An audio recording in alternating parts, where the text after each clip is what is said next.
우리가 이 레위기를 오경의 총체적인 문맥 안에서 읽어야 된다. 이렇게 이제 앞부분은 그런 이야기고요. 그 다음에 고대 근동의 고유한 기호법으로 읽어야 된다. 이단들의 특징이 뭐냐면은 본문을 본인의 기호로 읽는 거예요. 기호법으로. 그게 이단의 특징입니다. 그죠? 그러니까 본문은 이렇게 이 사인을 우리에게 주고 이거는 욕이야 이렇게 얘기하고 있는데 이단들은 오케이야 이렇게 읽는 겁니다. 그래서 이 본문은 항상 총체적인 문맥 안에서 그리고 당시에 고유한 기호법으로 해독할 수 있어야 된다. 그러니까 아무나 선생 되지 말라라는 말이 거기에 있는 거죠. 자, 그러면 출애굽기 19장 1절부터 6절이 그 오경을 우리가 오늘부터 이제 이 강의 안에서는 우리 오늘 내일은 토라라고 하겠습니다. 이 토라 문맥 안에서는 거룩한 백성과 제사장 나라, 이 출애굽기 19장 1절부터 6절이 구약의 복음서다, 토라의 요약이다 이렇게 얘기했습니다. 그죠? 자, 그럼 레위기를 보세요. 레위기 11장에 보면 나는 너희의 하나님이 되려고 너희를 애굽 땅에서 인도해낸 여호와라. 자, 이게 출애굽기 19장 1절 6절에서 하나님께서 내가 너희를 애굽에서 구속했다 그 말씀이에요. 너희는 나의 소유다. 세상이 다 나의 것이다. 그러니까 그 다음에 거룩한 백성과 제사장 나라를 세워야 된다 그 말씀이 있는데 여기 나는 너를 구원한 자라 내가 거룩하니 너희도 거룩하라. 그렇죠? 그러니까 사실 이 레위기가 지금 이 출애굽기 19장의 지상 명령을 어떻게 성취할 것인가를 우리에게 이야기하고 있는 거예요. 그렇죠? 그래서 출애굽기에는 어떻게 보면 명령이 있는 것이고요, 목적이 있는 것이고요, 레위기에는 그것을 성취하는 그 방식을 우리에게 그 매체를 우리에게 방법을 이야기하고 있다. 이렇게 우리가 얘기할 수 있어요. 자, 그러면 핵심 이제 키워드가 거룩이죠. 거룩이 무엇이냐? 구약에는 하나님과 관련된 중요한 신학적 용어가 3개가 있어요. 월터 카이저가 그 구약 해석학에 있어서 동일한 단어가 3번 이상 언급되면은 집중하라 그랬어요. 그죠? 신학적 의미가 있다. 3번 정도가 아니고 여러 번 하나님과 관련돼서 묘사되고 있는 3 용어가 있는데 첫 번째는요, 거룩이에요. 코데시. 그죠? 거룩. 그 하나님은 어떤 분이시냐? 이거는 하나님은 뭐 사랑이시다, 자비가 많이 뭐 다양한 것들이 있는데요. 하나님의 속성을 하나의 신학적 용어로 일관되게 묘사하는 것이 있는데 그게 바로 거룩이에요. 하나님은 어떤 분이십니까? 우리는 쉽게 얘기해야 돼요.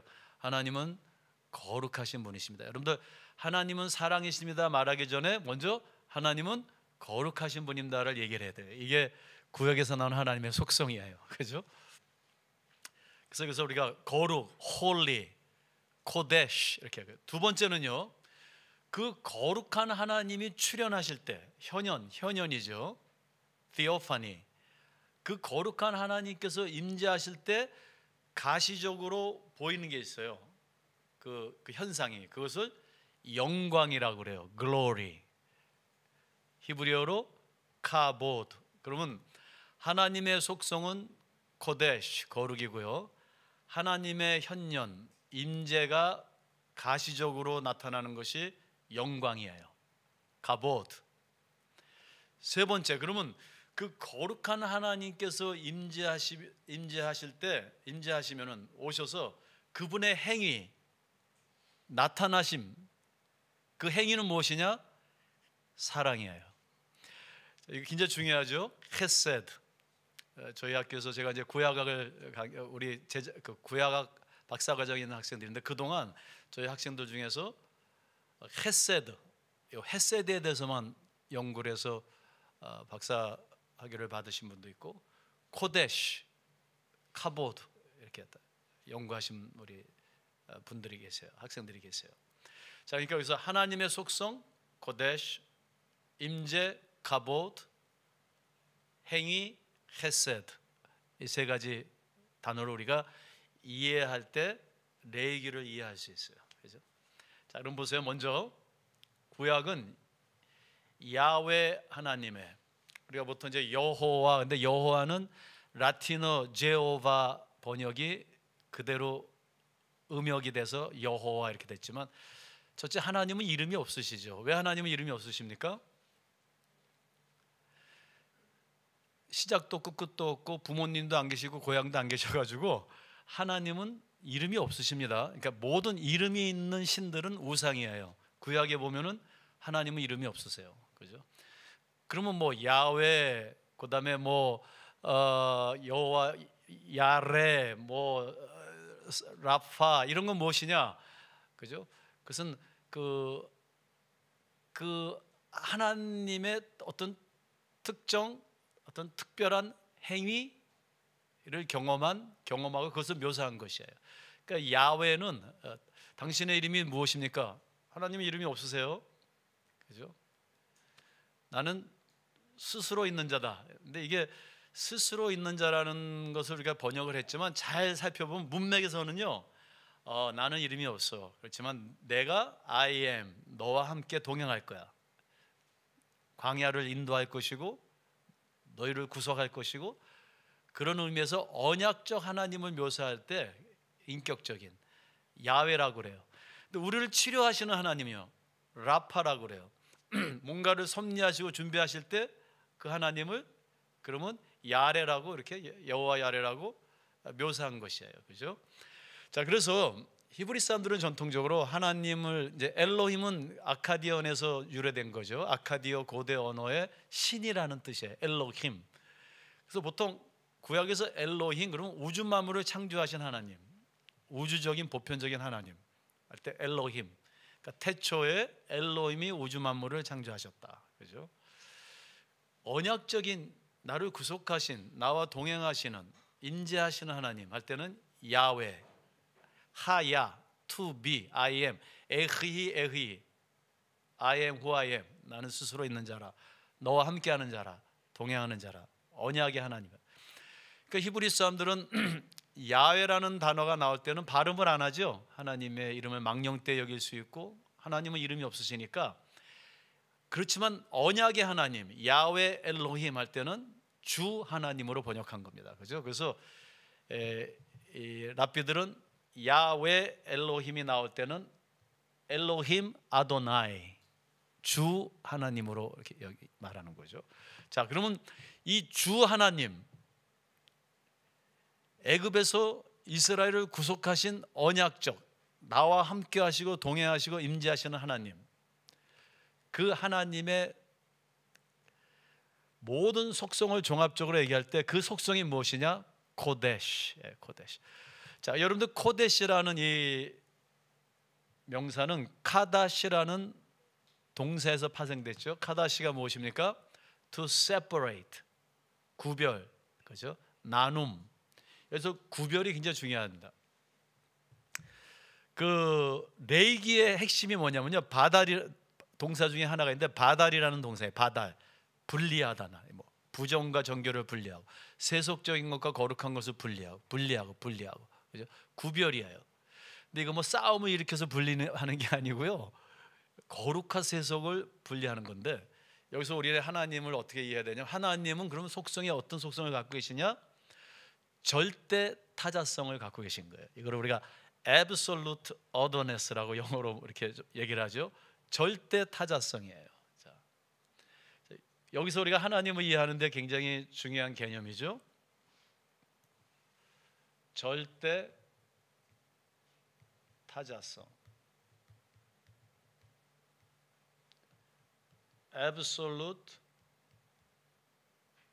otherness.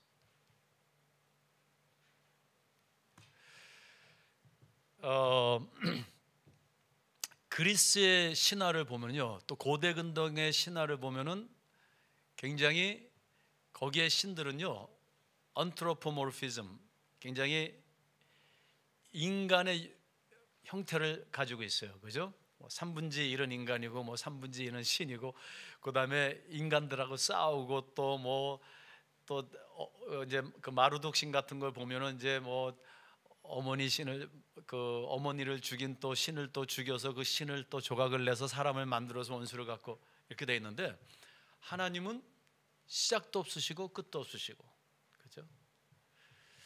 만세전부터 만세후까지 스스로 존재하시는 절대 타자성을 갖고 있어요. 그래서 우리는 그분을 창조주 하나님이라고 그래요.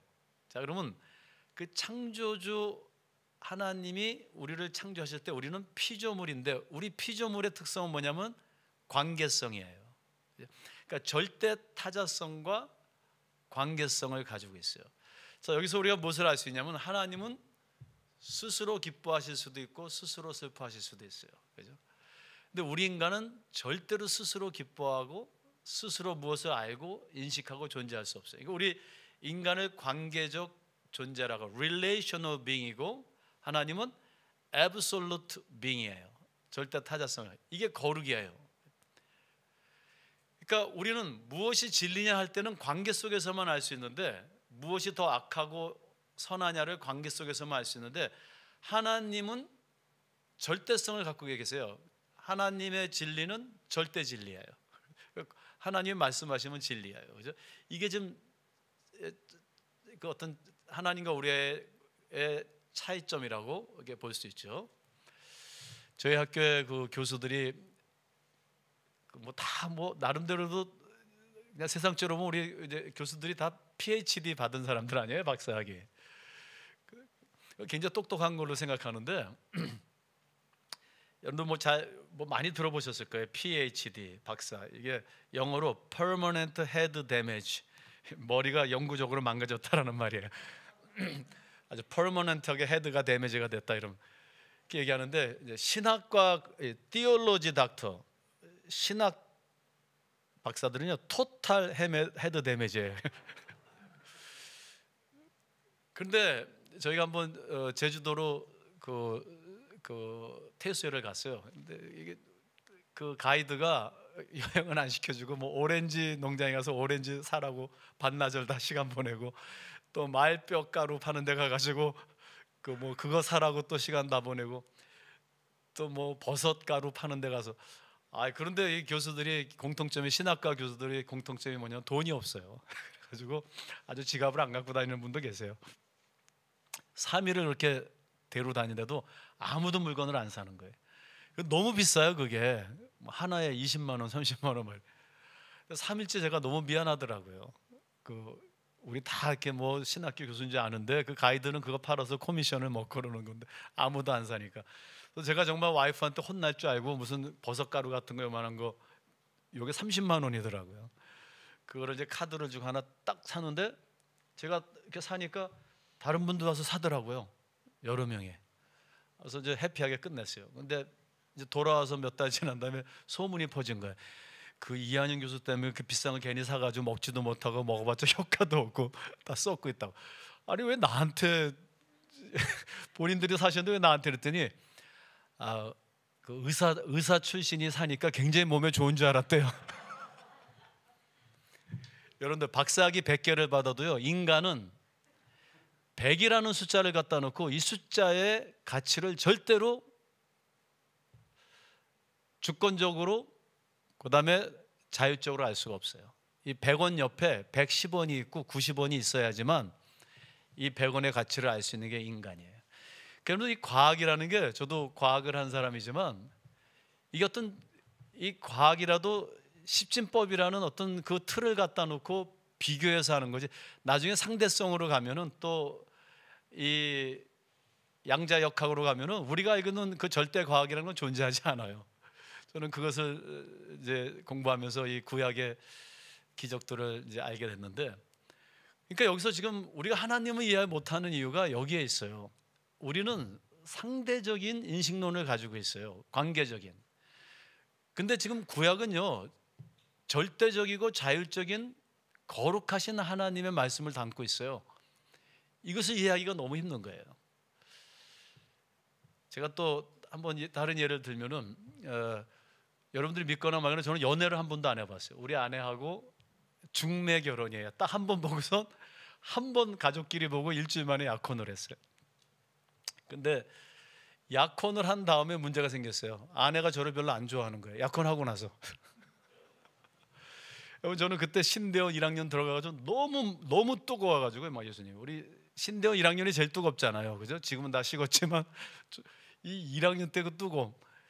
근데 제 아내가 그때 시카고에서 공부를 하고 있었어요. 저는 펜실베니아 랜스데이 뭐 천 몇백 킬로 떨어진 데서 그때 뭐 이메일하고 카카오가 있는 것도 아니고 전화하고 편지 쓰는 건데. 근데 저는 너무 이 신학교에서 막 배우면 막 교수님이 책 한 권 읽으라면 막 두세 권 읽고 뭐 10페이지 쓰라면 좀 50페이지 쓴 적도 있어요. 막 이게 너무 뜨거워가지고 열심히 공부하는데 제가 전화만 하면은 뭐 창세기 강해, 출애굽기 강해, 조직신학 강의하니까 이 약혼녀가 지쳐버린 거예요. 이 사람이랑 결혼했다 이거 완전 미친 사람. 그 친구들이 아니 그 전도사랑 결혼하면 너 죽도록 고생한다. 또 한 번 보고 약혼했냐 이래가지고. 그래서 전화를 아무리 해도 어느 땐 전화하면 그냥 전화 옆에 놔두고 자고 답이 없어요. 그때 제 룸메이트가 누구였냐면은 저기 지금 할렐루야 교회 김승호 목사님, 서울의 분당. 그 김승호 목사님이 저한테 이한영 전도사님 파혼하세요 그래요. 그렇게 싫어하는 여자가 어떻게 결혼을 하냐고. 제가 그래도 내가 하나님께 서약을 했으니까 한번 해보자 그래가지고 연애에 대한 책은 제가 다 샀어요. 여기저기 몇 권을 샀냐면 제 기억에 한 50권 넘게 샀어요. 그 책방을 다녀요. 연애, 결혼, 뭐 연애, 가정. 그래서 매주 한 권을 읽고 친필로 3페이지로 요약을 해서 제가 한국을 9살 때 떠났어요. 제가 사실 한국말을 잘 못했고 한글도 잘 못 썼어요. 지금 한국말 잘하죠. 책도 제가 한글로 다 쓰는데 그때 그거를 읽고 우리 아내는 고등학교 때 미국에 왔어요.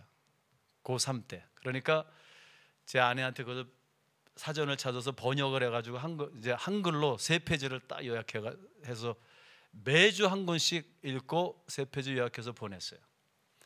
3개월을 보냈는데도 답장이 한 번도 없어요. 얼마나 자존심이 깨지는지요. 세상에 여자가 저 사람밖에 없나 그런 생각도 들어요. 내가 왜 저 여자랑 결혼을 해야 되는가. 근데 그 책을 읽다 보니까요 책이 너무 재밌는 거예요.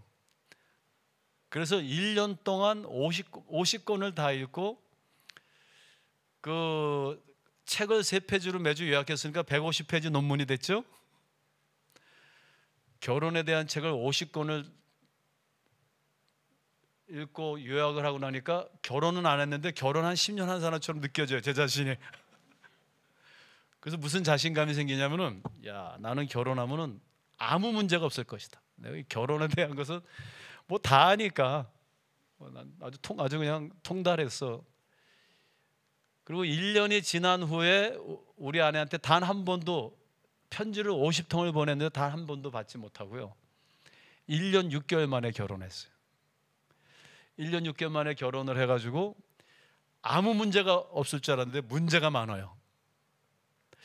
오늘날 이렇게 기도를 하는데 하나님께서 엄청난 지혜를 revelation 계시를 해주셨어요. 음성을 들려주셨어요. 딱 두 음성이에요. 내 아내는 여자다.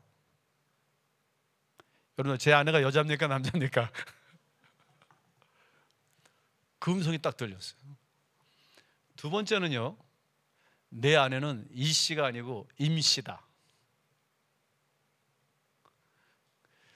그 이후로 오늘날까지 저는요, 지금 제가 나이가 62세인데 우리 아내하고 정말 매일 신혼여행 온 기분으로 살아요. 죄송합니다. 정말이에요. 우리 아내가 누군가를 알게 된 거예요. 남자가 아니고 여자고 이씨가 아니고 임씨예요. 제가 책을 50권을 읽었는데 그걸 못 깨달았어요.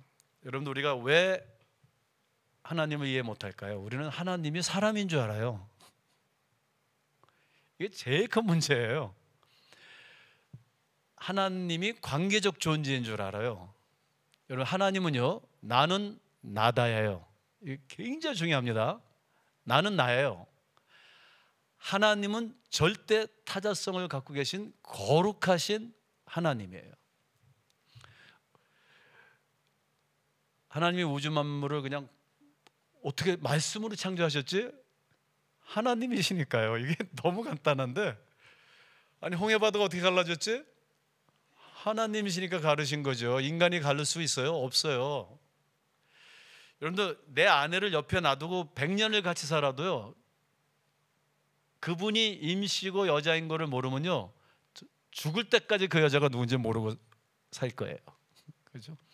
하나님이 우리 앞에 이렇게 나타나셔도요, 그 하나님을 인정하지 않는 이상 우리는 그 하나님을 알 수가 없어요. 경험할 수 없어요. 하나님께서 나는 거룩한 야훼니라. 태초에 하나님이 우주 만물을 천지를 창조하셨느니라. 아멘 하면서 그 하나님의 거룩성과 절대타자성을 믿음으로 받아들이는 순간부터 우리는 그 하나님을 경험하게 되는 것이에요. 그 하나님을 알게 되는 것이에요. 저는 그걸 몰라가지고 그냥 박사학위 할 때까지 이게 진짜인가 아닌가 이러고 고민한 거예요. 매일 JDP 문서 써 가지고 고민하고, 제가 이렇게 여러분들 머리가 이렇게 빠졌는데 이 구약 때문에 빠진 거예요. 안 빠졌어도 될 뻔했는데 이렇게 빠졌어요. 그 거룩하신 하나님을 인정하는 순간부터 우리는 하나님을 경험하게 돼요. 엄청난 것을 경험하게 되고 새로운 것을 보게 돼요. 옛날 사람들은요, 글 쓰는 사람이 하나도 없어요. 우리가 여기 레위기를 이해하는데 중요한 게 있어요. 없다라고 생각하시면 돼요. 이 성경이 기록되던 시절에. 그러면 이 글을 쓰는 사람은 소수예요. 오늘날은 다 글을 써요. 문역, 문자에다가 역. 우리는 문역을 갖고 있지만 옛날에는 수력이 강했어요. 수력, 숫자수. 왜요? 손가락이 있으니까. 이 십진법이라는 게 사실 손가락으로부터 나온 거예요. 10개니까 일단 이렇게 쉬는 것부터 보는 거예요. 옛날 사람들은 숫자에 대한 수비학의 개념이 문학의 개념보다 컸어요. 우린 잠깐 문자적으로 이해하려는데 레위기에 보면 숫자가 많이 나고 민수기 숫자가 나오는데, 그러니까 우리는 크로노스적으로 보죠. 4 그러면 4개를 생각하지만 한문에는 죽을 사자가 나올 수가 있어요. 그러니까 수비학적인 게 수비학력이 훨씬 강했어요. 그죠? 그러니까 마찬가지로 우리가 그 하나님을 이해하는 데 있어서 우리의 인식론으로 자꾸만 이해하려고 하고, 우리는 우리가 알고 있는 것이 절대적이 아닌데 상대적이고 관계적이에요. 그죠? 그리고 어떻게 보면 10개라는 렌즈로 보는 세상이에요. 근데 하나님은 뭡니까? 하나님은 절대적이시고 총체적이시고, 그래서 우리는 그분을 하나님이시고 어떠한 이름이나 우상으로 환원시킬 수가 없어요. 우리가 알고 있는 모든 언어와 우리가 알고 있는 모든 인식론과 우리의 어떤 경험을 초월하고 계시니까. 근데 그 하나님을 믿음으로 영접하고 경험하는 순간 그 거룩을, 그러니까 여러분 거룩이라는 걸 우리가 윤리적으로만 잠깐 생각하는데 아무 상관없어요. 이게 문제예요. 지금 바리새적인 윤리적인 거룩은요, 하나님의 속성이에요. 엄청난 거, 말로 표현이 안 돼요. 그것을 경험할 때, 즉 하나님의 거룩이라는 것은 우리의 모든 상대성을 초월하는 것을 거룩이라는 것이에요. 그래서 이 세상과는 구분될 수밖에 없는 것이에요. 그 거룩하신 하나님이 우리 가운데 임재하신다, 그것을 요만큼이라도 경험할 때 그게 영광이에요. 그래서 우리가 막 감격하고 감사하고 우리의 삶이 변하고 이러는 것이죠. 우리가 알고 있던 상식 이게 다 깨져버리니까 그 거룩 앞에서. 그러니까 하나님의 거룩이 나타나면 그냥 꼬꾸라지는 거예요. 이사야 선지자도 그냥 꼬꾸라지고요. 천사들도 다 발과 다리가 가리고 그냥 거룩하는 것이고, 그 하나님의 영원성, 초월성, 이 모든 것을 카도시라고 하는데, 하나님의 그 거룩한 초월성을 인간의 언어로 환원시켜서 표현하려니까 한계가 있어요. 그러니까 우리가 하나님 아버지 그러는데 하나님이 우리 아버지입니까? 어떻게 우리 아버지예요? 아버지가 될 수가 없어요. 근데 우리가 최고로 표현할 수 있는 방법이 아버지. 그러니까 우리가 이 구약의 언어들을 해독해야 돼요. 이거 문자대로 가면은 이거 문제가 심각해져요. 그죠? 근데 그 거룩성이라는 것을, 어마어마한 하나님의 거룩성을 우리가 묘사하는 데 있어서 카도시, 이 세상이 아니다, 세상뿐이 아니시다, 이분은 세상을 창조하신 분이다, 분리되었다, 거룩하다, 우리 인간의 그 모습으로 이해시키고 우리 인간의 어떤 논리나 이런 합리성에 환원시킬 수 없다. 이게 바로 카도시예요. 근데 이 엄청난 거를 하나님께서 우리에게 나누시기를 원하시는 거예요.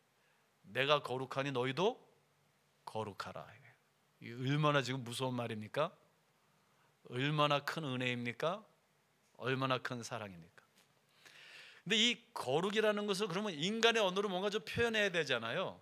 몇 가지 단어들이 나오는데요. 먼저 거룩은요, 부정과 속됨으로부터의 분리를 얘기해요. 그러니까 이제 우리가 레위기를 들어가면요, 계속 분리가 나올 거예요.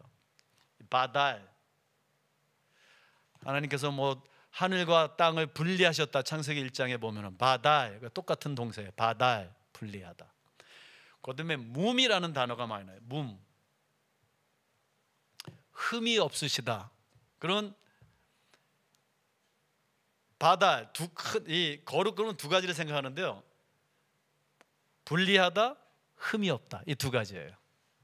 분리하다, 흠이 없다. 거룩이라는 게. 그래서 이 흠이 없다를 타밈, 온전하다라고, perfect, without defect 이렇게 번역, 히브리어로 타밈 이렇게 얘기해요. 그러니까 이 뭐 바달, 타민 엄청나게 많이 나올 거예요. 단어가 레이기에, 그죠? 그러니까 하나님의 거룩, 그러면 두 가지 생각할 수 있어요. 이 세상하고는 다르다. 뭐가 다르냐? 온전하다, 흠이 없다. 그럼 이 세상의 특징이 뭐냐? 흠이 많다. 이 흠이라는 단어는요, 죄라는 단어가 있고 죄의 결과 혹은 죄의 구현이라는 것이 있어요. 그러니까 이 죄라는 자체가 있고요, 이 죄로 인한 죄책감, 흠, 문제, 이런 것들이 있어요. 그러니까 우리가 이제 레위기에서 두 가지로 봤는데 죄 자체와 죄의 결과로 생긴 흠을 봐야 돼요. 그러면 레위기에서는 거룩하기 위하여 두 가지를 하는데, 먼저 구분해야 돼요. 구별. 두 번째는 죄 자체를 무력화시켜야 돼요. 근데 거기서 끝나지 않습니다. 그 죄로 파생된 결과, 죄책감과 흠을 온전하게 만들어야 돼요. 거기까지 가야지만 그게 속죄예요. 그래서 우리가 레위기를 크게 두 가지로 접근할까요? 하나님의 거룩하심, 내가 거룩하니 너희도 거룩하라. 첫째는 구별이고, 두 번째는 죄 자체를 무력화시키고 죄의 결과를, 그 흠을 치유하는 것이에요. 회복하는 것이 실제로 크게 두 가지가 있어요. 그렇죠? 그 이사야서에만 언급되는 묘사되는 용어가 있는데요. 코데시 이스라엘, 이스라엘의 거룩하신 자. 하나님을 여러 가지로 묘사하고 있는데 이사야서에서 그 포커스하는 게 있어요. 이사야서 초점. 이스라엘 하나님 어떤 분이시냐? 거룩하신 자다. 그래서 코데시 이스라엘이라는 용어는 이사야서에만 나오는데, 그 이사야서가 어떻게 그 소명이 어떻게 시작합니까? 거룩한 하나님이 나타나시잖아요. 그러니까 그 거룩 앞에서 어떻게 됩니까? 그냥 꼬부라져요. 근데 하여튼 거룩 앞에만 가면 사람들은 그냥 무너지고 죽어버리는데, 왜냐하면 그 초월성이 우리하고는 전혀 다른 세상이기 때문에 separate, 구별될 수밖에 없는 거예요. 감히 접근하지 못하는 거예요. 접근하면 죽어요. 그죠? 천사들도 그 앞에서 다 이렇게 6개의 날개로 자기를 가리우고 거룩이 나오는 거예요. 그죠? 그러면 그 거룩하신 분은 어떤 분이시냐? 나만 거룩해 그러지 아니하시고, 이분은 어떠신 분이시냐면, 그 거룩하신 분이 이 더러운 세상으로 오셔가지고 더러움에도 불구하고 오셔서 우리를 거룩하게 만드시기를 원하시는 거예요. 그래서 이스라엘을 거룩하게 하시는 자이시다, 이렇게 나와요. 그죠? 자, 그럼 제가 아까 얘기했어요. 우리 교회가 첫 번째도 두 번째도 세 번째도 거룩을 강조해야 되는데, 즉 하나님은 어떤 분이시며 그 하나님을 따른 자는 누구인가를 가리켜야 되는데, 우리는 그냥 죄사함을 가리켰고, 우리는 구원을 가리켰고, 우리는 천국 가는 걸 가리켰고, 땅에서 복 받는 거를 가리켰고, 다 가리키고 선한 일 하는 거 가리켰는데, 가장 핵심적인 거룩을 안 가리킨 거예요. 그죠? 이게 어떻게 보면 우리의 단점이 아니었을까. 물론 우리 한국 교회를 하나님께서 축복하시고 또 우리를 여태까지 쓰셨고, 부족하지만 하나님의 주권적인 그 은혜가 있었고, 다 있었죠. 근데 이제 우리가 좀 더 이 하나님의 거룩을 잘 이해하고 그것이 우리 삶에서 구현되고 성취되어야 되지 않겠는가 이렇게 생각이 듭니다. 자, 그러면요, 이 거룩은 어떤 것일까? 이스라엘의 그럼 거룩은, 하나님의 거룩은 우리가 이야기했어요. 하나님의 속성이에요. 그러면 이스라엘이 내가 거룩하니 너희도 거룩하라 하셨을 때 이 이스라엘의 거룩은 무엇일까? 우리가 뭐 자율적인 그 도덕성을 우리가 실현하게 되는 것일까? 체화하는 것일까? 그게 아니고요. 여기서 말하는 거룩은요, 하나님과의 언약적 관계와 순종의 삶을 의미하고 있어요. 자, 보세요. 내가 거룩한 게 아니고요. 우리는 관계적 존재라고 그랬죠. 하나님은 거룩하신 분이에요. 그래서 우리가 잘 이해해야 돼요. 하나님의 거룩은 자율적인 절대 타자성을 가진 속성적 거룩이에요. 근데 우리는 관계적인 존재로서 하나님과의 언약적 관계 속에서의 거룩이에요. 하나님을 닮아가는 거룩이에요. 하나님의 은혜가 계속 지속돼야 하는 거룩이에요. 하나님과 동행함으로의 거룩이에요. 그러니까 거룩의 원천이 나에게 있는 것이 아니고 누구한테 있는 것이에요? 하나님으로부터 있는 것이죠. 그 죄론을 보면요, 재밌는 게 있죠. 그 어거스틴의 그 고백론을 쭉 읽어보면 많은 사람들이 그 어거스틴의 컨페션이 뭐 어거스틴이 자기의 죄를 얘기하는 거로 생각하시는데, 읽어보면은 80%는 창세기에 강해한 거죠. 어거스틴은 학자였고 창세기를 제일 이해 못했고 그 시대 사람들이 이게 말이 되냐 과학적으로, 지금으로부터 그냥 2000년 전에도 그렇게 생각했어요. 그러니까 어거스틴이 그 창세기를 알레고리로 강해한 것이죠. 근데 그 중에 자기의 죄에 대해서 이야기하고 고백적인 부분이 조금 있는데, 어거스틴은 죄를 존재론적으로 보지 아니했으니까 죄라는 건 존재하지 않는다라고 봤어요. 죄는 존재하지 않는다.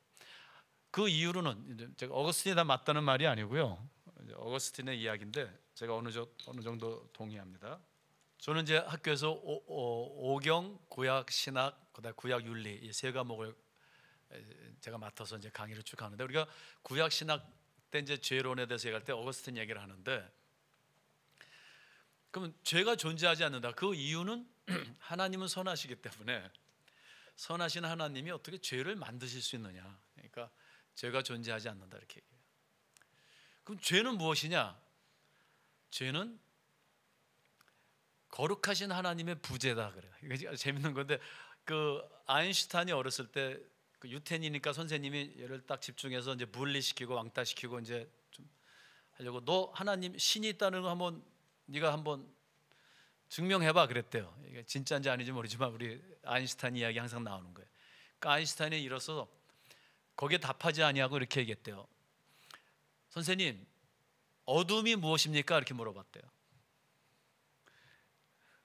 그러면서 답을 하기를 아인슈타인이 빛의 부재가 어두움입니다 이렇게 얘기했대요. 물론 물리학적으로는 어둠이라는 게 빈 공간이 아니고 오늘날은 우리가 양자학에서 이게 꽉 차 있는 걸로 알지만, 어쨌든 간에요, 이게 하나의 메타포로, 그죠? 은유적으로 어둠이 무엇이냐? 존재하는 것이 아니고 빛의 부재입니다 이렇게 얘기한 거예요. 자, 그러니까 죄가 무엇이냐? 선하신 하나님이 죄를 창조하신 게 아니라 하나님과의 먼 거리가 죄라는 거예요. 어거스틴. 그러니까 관계적 죄를 얘기한 거예요. 하나님의 부재가, 거룩하신 하나님과 동행하지 않을 때, 그분을 떠날 때 그게 죄라는 거예요. 그죠? 악한 일을 해서 죄를 진 게 아니니까, 악한 일은 죄가 아니고 죄의 하나님을 떠난 결과라는 거예요. 자, 이게 어거스틴의 죄에 대한 개념입니다. 그럼 하나님을 떠나면, 빛을 떠나면 어두움밖에 존재하지 않는 것이죠. 자, 그러면 여기서 거룩이라는 것도 무엇이냐? 내가 거룩한 게, 저와 여러분들이 거룩한 게 아니라 하나님과의 언약적 관계가 세워질 때, 하나님께서 나의 삶에 인도하시고 동행하실 때, 그러니까 하나님이 하시는 일이에요. 하나님, 거룩하신 하나님 안에 우리가 거할 때 내가 거룩하니 너희도 거룩하다라는 것이. 자, 이게 우리가 이제 이 레이기의 그 제사법과 진영법을 연구하면은 이제 이 개념이 좀 생길 거예요. 그러니까 우리가 거룩해질 수 있는 방법은 하나밖에 없어요. 뭐예요? 하나님과 가까이 하는 겁니다. 하나님을 떠나면요, 목사고 뭐고 다 소용없어요. 우리는 부정할 수밖에 없어요. 예.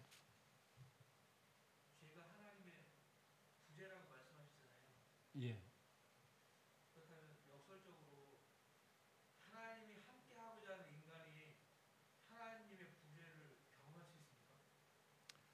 그러니까 제가 말하는 그 부재는요, 하나님은 무소부재하시잖아요. 어디든지 계시니까. 그런 거의 부재가 아니라 그 하나님과의 거룩한 언약을 맺은 자를 의미하는 거죠.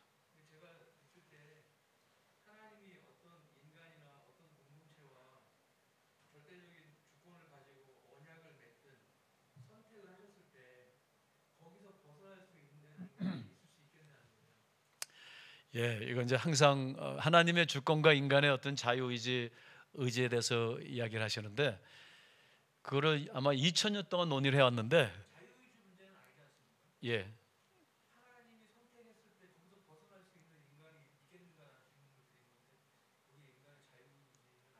예. 하나님의 선택에서 벗어날 수는 없죠. 우리 인간의 자유주의는 벗어날 수 없죠. 예. 자, 근데 그 거룩에 대해서도 우리가 이제 얘기를 하겠습니다. 거룩이 등급이 있어요. 그래서 이제 우리는 이제 거룩 아니면 세속으로 보는데, 하나님의 선택 가운데 우리가 들어가서 하나님의 거룩함을 입는데, 그 거룩 안에 등급이 있고 정결과 부정에도 등급이 있어요. 거기에 대해서 좀 우리가 나중에 설명을 할 거예요. 무슨 질문인지는 알겠습니다. 예. 아주 거룩한 게 있고 덜 거룩한 게 있고, 아주 정결한 게 있고 덜 정결한 게 있어요. 우리는 굉장히 흑백론으로 생각하는데 그렇지 않아요. 이제 이 제2 안에서는 한번 거기에 대해서 이야기를 하겠습니다. 그 진영 밖으로 내쫓을 수도 있어요. 제사함 받지 못하는 것도 있고, 물론 궁극적으로 얘기하면 하나님의 선택이다 이렇게 얘기하는데, 그 하나님의 선택에 대해서도 좀 다시 한번 생각해 보야 되는 게, 우리는 하나님이 우리를 선택하신 이유가 나는 너를 구원하고 너를 복주기 위해 구원했다, 이런 쪽으로 좀 좁혀져 있죠. 근데 구약에서 하나님의 그 선택이라는 것은 예정이라고 얘기하잖아요. 구원론적인 예정보다는 90%는 성교학적인 예정이에요. 그러니까 내가 너를 선택해서 너를 구원했다가 초점이 아니고요, 내가 너를 선택해서 지금 언약 안에 안 들어온 사람들을 중보하기를 원한다. 그러니까 이게 영어로 구속론적 salvational election, 구속론적 선택도 있지만 그것이 목적이 아니고요, 하나님이 선택하신 이유는 열방을 구원하기 위하여. 그러니까 이거는 missional election이에요. 그러니까 우리가 많은 경우 하나님의 그 선택이 너무 구원론 쪽으로 이렇게 좁혀질 때가 있어요. 근데 이거는 사실 사역론적으로 우리가 볼 수 있어요. 그리고 하나님께서 이렇게 가인은 이렇게 하시고 아벨은 이렇게 하시고 이렇게 보이는데, 그렇지 않고 보면은 하나님의 그 바락, 하나님께서 축복하실 때 이스마엘도 이삭과 똑같이 축복하세요. 그러니까 하나님의 목적은 이삭을 축복하고 이스마엘을 저주하시는 게 아니라 이삭을 축복하여 이스마엘까지 축복하시기 위하여. 세 그룹이 있어요, 구약에는. elect, 선택받은 민족, 그죠? 선택받지 못한 민족, 그 다음에 하나님을 대항하는 그룹, 세 그룹이 있어요. 그래서 하나님의 선택은 여긴 선택하고 여기는 선택하지 않는 개념이 아니고, 구약을 잘 읽어보면은 하나님은 이 세 그룹이 있는데, 이 선택한 그룹을 통해서 이쪽 그룹들을 어느 때는 이 하나님을 대항하는 자들까지 그들에게 은혜를 베푸시고자 선택하신 것이에요. 그러니까 우리가 이 하나님의 예정과 선택을 너무 이제 구원론 쪽으로 좁혀가지고 구원받은 자 안 받은 자 이렇게 생각하는 것보다, 내가 구원받은 것은 나 구원받고 다른 사람 안 받는 게 아니라 나로 하여금 미셔너, 다른 이 두 그룹들을 중보하고 그 열방을 향해 거룩한 백성 제사장 나라가 되기 위한 미셔너, 하나님의, 저는 이것을 성교학적인 선택이지 구원론적인 선택만은 아니라는 것이죠. 그런 의미에서 우리가 좀 선택을 좀 다시 이해할 필요가 있어요. 자, 그러면요, 이 지금 여기서 내가 거룩하니 너희도 거룩하라 할 때는 이게 언약적인 관계적인 거룩이라고 그랬어요. 그럼 여기서 이 관계적인 거룩이 성취되기 위해서 가장 필요한 필수가 무엇입니까? 그 거룩하신 하나님이 오셔야 되는 거예요. 그렇죠? 그 거룩하신 하나님이 오셔야 되는데, 하나님은 거룩하시기 때문에 이 부정한 것으로 오실 수가 없어요. 부정한 것으로 나가는 건 딱 두 군데만 있는데 민수기 19장하고 레위기 16장이에요. 우리가 나중에 이야기하겠어요. 하나님은 절대로 부정한 것에 임재하실 수가 없어요. 거룩하시기 때문에. 그러니까 거룩하신 하나님은 정결한 곳에만 임해요. 그럼 민수기 1장부터 10장을 보면은 출애굽한 지 제2년 2월 1일 시내산 기슭에 머물고 있어요. 1년 동안. 근데 하나님께서 제2년 2월 1일 나타나셔서 너희가 이제 광야로 나가라. 그래서 약속의 땅으로 나가라. 근데 준비할 게 있어. 준비할 게. 며칠을 주셨냐면 19일을 딱 주셨어요. 19일. 19일. 뭐 다 따지면 21일이에요. 그죠? 그러니까 제1월 10일에 이제 그 유월절을 지켰고, 이제 2월 1일이에요. 유월절 지킨 지 얼마 안 됐어요. 이제 준비해. 그럼 준비할 때 뭘 준비해야 될까요? 뭐 음식도 준비하고 옷도 준비하고 뭐 다 준비해야 되는데, 준비하는 건 이제 요약하자면 그 안에 여러 가지가 있어요. 근데 집중적으로 딱 한 가지밖에 없어요. 준비하는 게 진영을 정결케 하라요. 왜요? 내가 거기 임해야 되기 때문에. 그러니까 하나님께서 그 광야 진군으로 나간 데서 요구한 건 딱 하나예요. 그 하나님이 거룩한 하나님께서 그들 가운데 임재하시고 그들과 동행하셔야 되니까, 그죠? 그 진영을 정결케 하라는 것이에요. 이게 얼마나 중요한지 몰라요. 어제 구원론에 대해서 생각해 보면 구원이 무엇일까? 예수를 믿고 제사함 받고 정결하게 돼서 우리가 천국 간다 이렇게 가르쳐요. 맞는 말인데 내용이 좀 빠졌어요. 뭐예요? 구원은 이런 거예요. 예수 그리스도의 피로 정결하게 되어 거룩하신 성령이 임재할 수 있는 것이에요.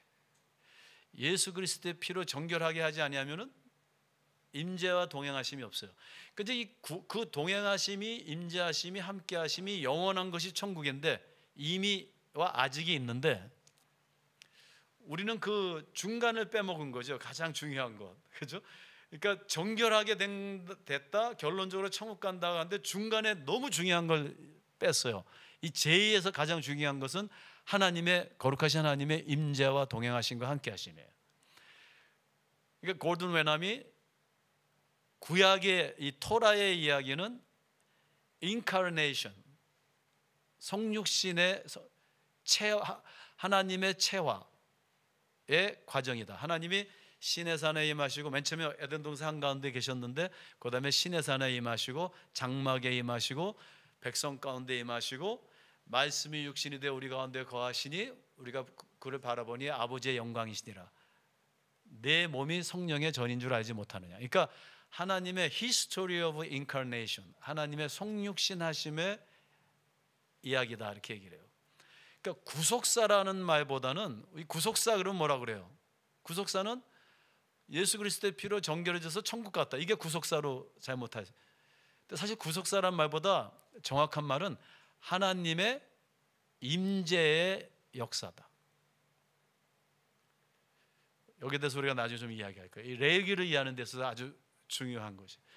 그러니까 구원은 무엇이냐면은 예수 그리스도의 피로 우리가 정결해져서 거룩하신 성령이 임하시고 그분과 함께 먹고 자고 그가 내 안에 내가 그 안에 동행하며 살아가는 삶.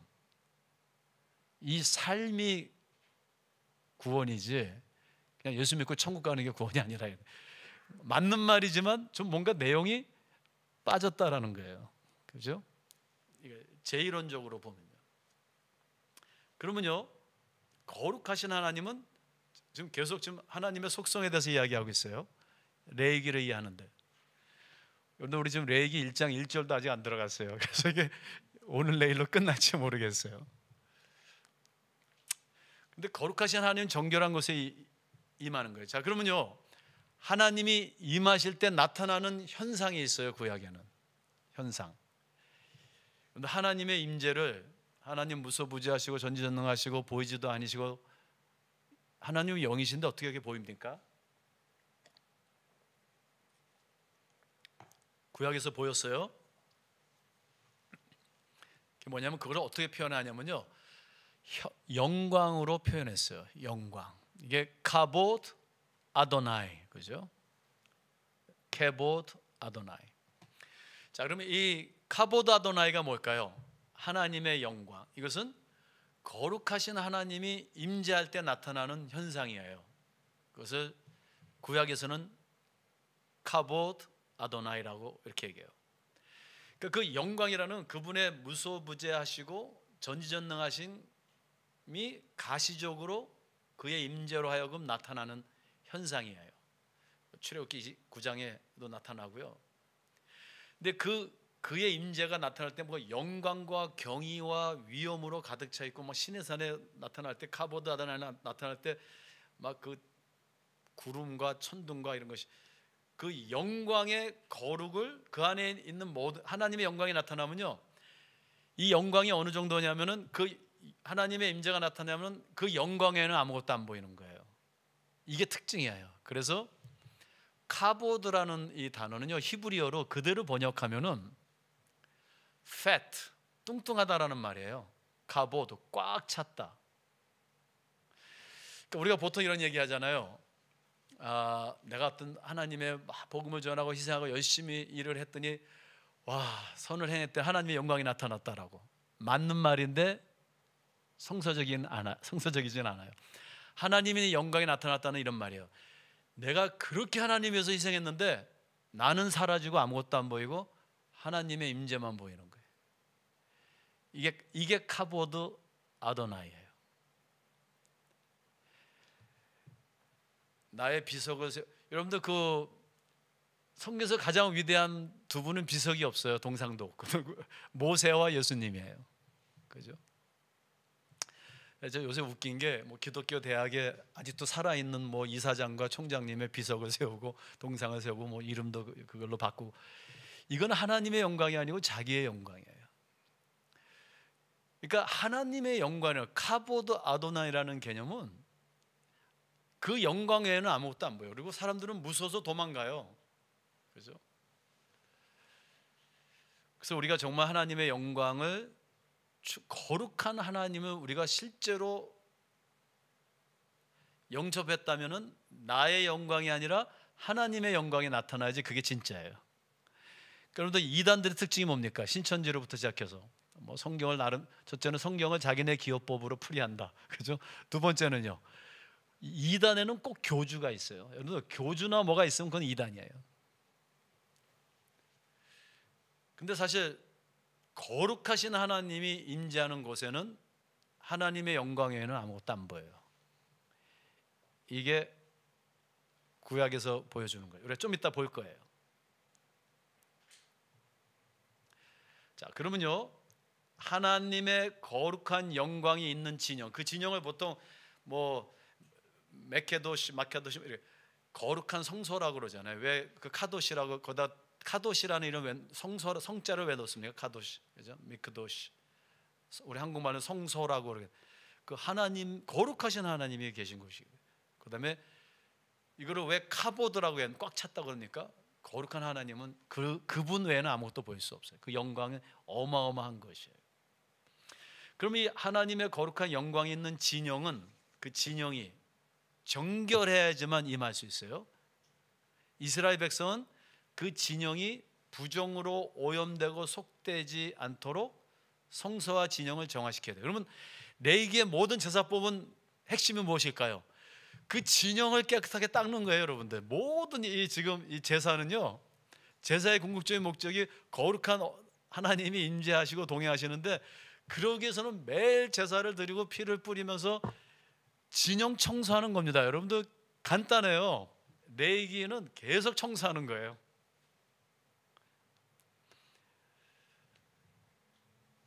그런데 보세요, 이스라엘의 거룩한 진영 마하네 카도시, 마하네 카도시, 항상 이걸 거룩한 진영이라고 이렇게 우리가 번역을 해야 되는데, 그 자체가 거룩한 것이 아니에요. 성소, 그러면은 성소 자체가 거룩한 것이 아니에요. 성소를 양의 피로 정결케 해서 거룩한 하나님이 계시기 때문에, 그분과 관계를 맺기 때문에, 아까 말씀은 언약적 관계적 거룩이에요. 그러니까 정결한 진영에 임하신 하나님의 거룩하심을 입는 거예요. 그죠? 그 거룩하심을 입는 거지 거룩해진 것이 아니에요. 그러면 세상의 모든 종교가 돌을 닦는 것이 자신이 거룩해지는 거거든요. 근데 기독교는 이게 모든 종교 중에서 욕먹고 배타적인 것이, 우린 그걸 안 믿는 거예요. 우리는 거룩함을 입는 거지, 은혜를 입는 거지, 거룩해지는 것이 아니에요. 그죠? 그러므로 정결은 거룩하신 하나님의 언약 백성이 그 진영에 머물 수 있는 필수 조건이에요. 그러니까 정결해야 된다, 정결해야 된다, 정결해야 된다, 정결, 이게 계속 정결 계속 반복되거든요. 왜 그러냐? 거룩하신 하나님 백성, 거룩한 하나님 임재해야 되기 때문에. 따라서 거룩은 언약 백성의 표징과 목적이에요. 거룩해야지만 이게 언약 백성이고요. 또 언약 백성이 하는 일은 거룩하게 정결케 하는 일이에요. 이게 뭐 동전의 양면이에요. 이것을 통해서 또 하나님께서 그 안에서 레이, 좀 이따 제사장에 대해서 얘기할 건데, 레이를 하나님 선택하셔가지고 이제 이 거룩함의 사역을 하게 해요. 그죠? 이 정결케 하는 사역. 그래서 너희가 내게 대하여 제사장 나라가 되며 거룩한 백성이 되리라. 그러니까 하나님의 거룩함을 입은 자들은요, 목적이 있어요. 그러니까 제가 아까 얘기한 그 세 그룹이 있다 그랬죠, 구약에. elect, non-elect, anti-elect. elect. 예정론, 우리 잠깐 예정론, 구원론을 좀 좁히지 마시고 그냥 성경 말씀 그대로. 우리가 좀 교리적인 것을 좀 푸시고요. 그냥 성경의 본문으로 가보면은 일렉트 그룹이 있어요. 하나님이 부르셨잖아요. 아브라함 부르시고 다 선택. non elect가 있어요. 자, 우리 여기 예를 듭시다. 이삭, 이스마엘. 그 우리 어떻게 생각하냐면, 일렉트는 하나님이 선택해서 구원하셨고 non elect는 하나님께서 버리셨고. 절대로 그렇지 않아요. 여러분도 성경을 잘 읽어보세요. 이스라엘을 일렉트 하신 것은요, 이스마엘을 구원하시기 위하여서, 열방을 중보하기 위하여. 우리 잠깐만 이스라엘의 선택론을 잘못 이해하는데, 첫째는 이스라엘은 그 아브라함의 후손이고 혈통으로 히브리인이나, 그렇지 않아요. 이스라엘이라는 공동체는 잡종도 그런 잡종이 없어요. 여러분들 민수기를 잘 읽어보세요. 그 출애굽할 때 수많은 소수민족들이 애굽에서 피라미드 짓느라고, 애굽 사람들보다 더 많은 사람들이 있었어요. 외국인들이. 그 소수민족들이 무지하게 많이 따라왔어요. 그래서 11장에 보면 그 가운데 섞인 무리예요. 그 섞인 무리들도 나시린이 될 수 있고, 그 섞인 무리들도 이스라엘이라고 부르시고, 광야에서는 그 섞인 무리들도 할례를 받고. 그러니까 이스라엘이라는 공동체는 우리가 생각하는 것처럼 오늘날의 이스라엘의 혈통적인 이스라엘이 아니에요. 이는 혈통으로 된 것이 아니라, 바울 사도가 얘기했잖아요. 우리는 이방인의 구원이 신약에서 이루어졌다 생각하는데, 그건 정말 잘못된 서양 사람들의 가르침이에요. 그죠? 그 이방인의 구원이 더 확실하게 성취된 것을 얘기하는 것이지, 이방인의 이스라엘이라는 공동체는 혈통의 공동체가 아니고. 여러분들 예수님의 족보를 보세요. 모압 여자도 있고, 뭐 다 거기 라합도 있고, 뭐 벳세바 다 거기 다 섞여 있어요. 가나안 여인도 들어가 있고 모세 아내는 미디안 여인이고 또 뭐 이집트 이디오피아 여인이고 구시 여인이고 요셉의 아내들은 애굽 사람들이고 그 안에 섞인 무리들이 있고, 그러니까 이게 이 어떤 선택을 혈통적으로 우리는 이스라엘 하나님을 믿는 것이 아니라 우주 만물을 창조하신 하나님을 믿으시냐. 그러면 이 이스라엘이라는 공동체는 무슨 공동체느냐? 그죠? 미셔널 엘렉트예요. 사명을 받은 선택이에요. 그러니까 그 하나님의 일렉션을 소명으로 봐야 되는. 그러니까 아브라함을 부르시고 이삭을 부르셔서 이스마엘을 축복하기 위해서 부르신 것이지 내가 너를 선택해서 너만 구원받는다, 그 개념이 절대로 아니에요. 이 구약에서 보면은. 그러니까 영어로는 election for the sake of non-election, non-elect를 위한 election이에요. 창세기에 가보세요. 이삭을 축복하시는데요, 이스마엘 축복 내용하고 똑같아요. 이스마엘도 똑같이 축복하셨어요. 뭐 그냥 지금 아랍 사람 다 이스마엘 후손들이고, 그래서 이거는 우리의 기호법이에요. 이게 지금 성경을 우리의 역사와 우리의 기호법과 서양인들이 쓴 역사적 서술로 교리로 해석해서는 안 돼요. 좀 그것을 벗어날 수 있어야 돼요. 성경학에서는. 그죠? 여기 안티 일렉트도 있어요. 안티. 이 안티는 힘들어요. 정말 구원의 어떤 틀에서. 그러니까 우리가 그 구원론을 이 하나님의 어떤 그 절대 타자성과 거룩하심을 우리의 교리 안에다가 집어넣는 것은 굉장히 위험해요. 교리는 있어야 되죠. 어떤 큰 틀이 있어야지 우리가 벗어나지 않으니까.